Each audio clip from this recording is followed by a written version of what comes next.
This looks different. All of his co-workers were gone. What could it mean? Stanley decided to go to the meeting room. Perhaps he had simply missed a memo. The layout changed. Oh, fuck you. They took... Oh, wait, no. Wait, yeah. They took away 420. Stanley went around touching every little thing in the office, but it didn't make a single difference, nor did it advance the story in any way.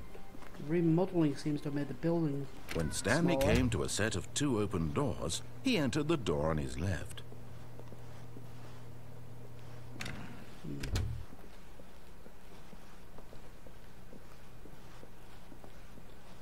This is weird. Yet there was not a single person here either. Feeling a wave of disbelief, Stanley decided to go up to his boss's office, hoping he might find an answer Broom there. closet. Reunited and it feels Stanley stepped so into the broom good. closet, but there was nothing here, so he turned around and got back on track. Oh yeah. This is great. I missed you so much. There was nothing here. No choice to make, no path be to a follow, dick. just an empty broom closet. No reason to still coming to a staircase. Nope. Stanley walked upstairs to his boss's office.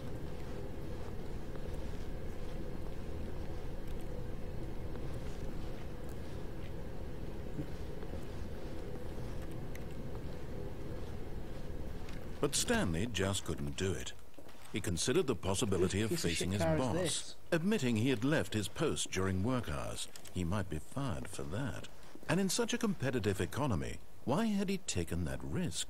All because he believed everyone had vanished? His boss would think he was crazy.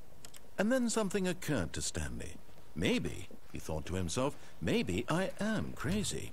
All of my co-workers blinking mysteriously out of existence in a single moment for no reason at all? What? None of it made any logical sense. Wasn't I just here? And as Stanley pondered this, he began to make other strange observations.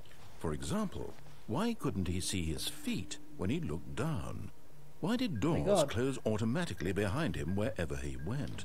And for that matter, these rooms were starting to look pretty familiar. Were they simply repeating?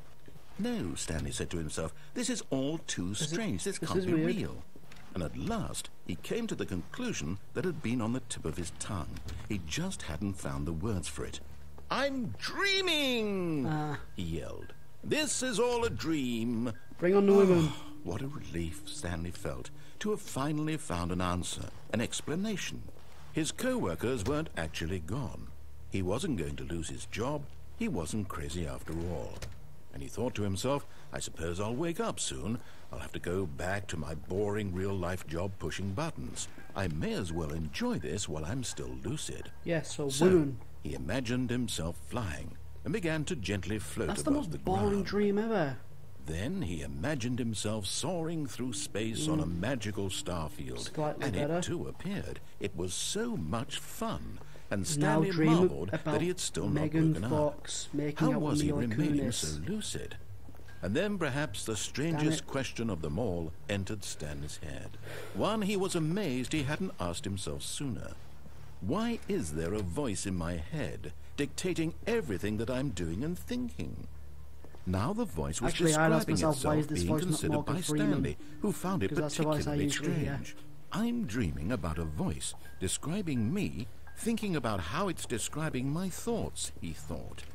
And while he thought it all very odd, and wondered if this voice spoke to I'm all just going to people sit here in and their wait for this dreams, to end. the truth was that, of course, this was not a dream. How could it be? Was Stanley simply deceiving himself? Believing that if he's asleep, he doesn't have to take responsibility for himself? Stanley is as awake right now as he's ever been in his life. Now, hearing the voice speak these words was quite a shock to Stanley. After all, he knew for certain, beyond a doubt, that this was in fact a dream. Did the voice not see him float and make the magical stars just a moment ago? How else would the voice explain all that? This voice was a part of himself too. Surely, if he could just... This is He would weird. prove it.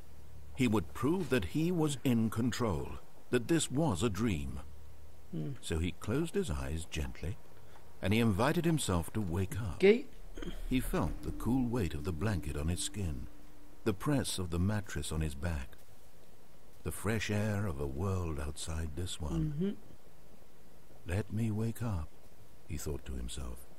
I'm through with this dream. I wish it to be over. Let me go back to my job. Restarts. Let me continue pushing the buttons. Please. It's all I want. I want my apartment, and my wife, and my job. All I want is my life exactly the way it's always been.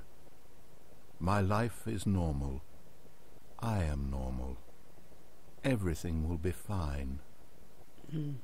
I am okay.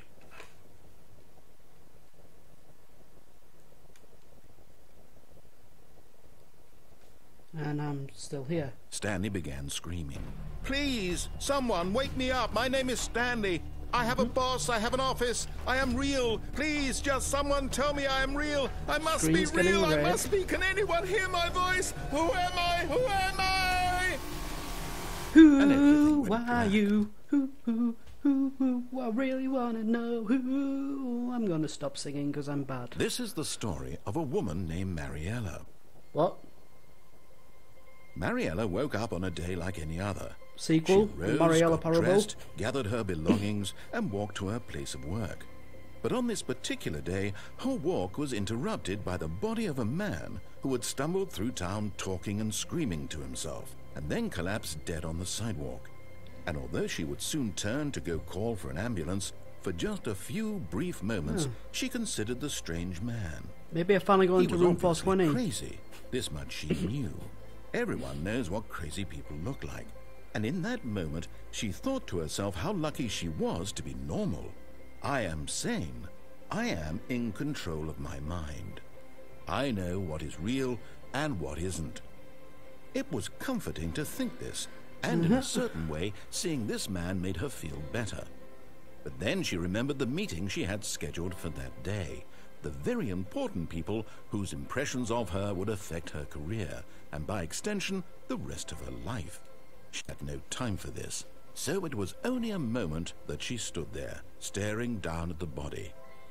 And then she turned and ran.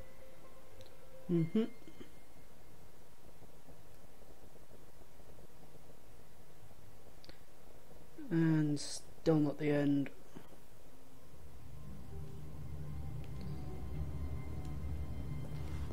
Not sure how many endings there are left, but all of his co-workers were we'll gone. try one more time. What could it mean? Stanley decided to go to the meeting room. Perhaps he had simply missed a memo. I don't think I'll try and get in 420. I think we've seen the results of it. We run down the street insane. When Stanley came to a set of two open... This was not the correct way to the meeting room, and Stanley knew it perfectly well. Oh, my bad. Perhaps he wanted to stop by the employee lounge first, just to admire it. The lounge was grand, beautiful, majestic, perhaps too... But eager to get back to business, Stanley took the first open door on his left. And so he detoured through the maintenance section, walked straight ahead to the opposite door, and got back on track. Okay, so it really does just lead back to here. Yet there was not a single person here either. Feeling a wave of disbelief, Stanley decided to go up to his boss's office, hoping he might find an answer there. Oh no, no, not again. I won't be part of this. I'm not going to encourage you. I'm not going to say anything at all. I'm just going to be patient and wait for you to finish whatever it is you enjoy doing so much in this room. Please take your time. I will.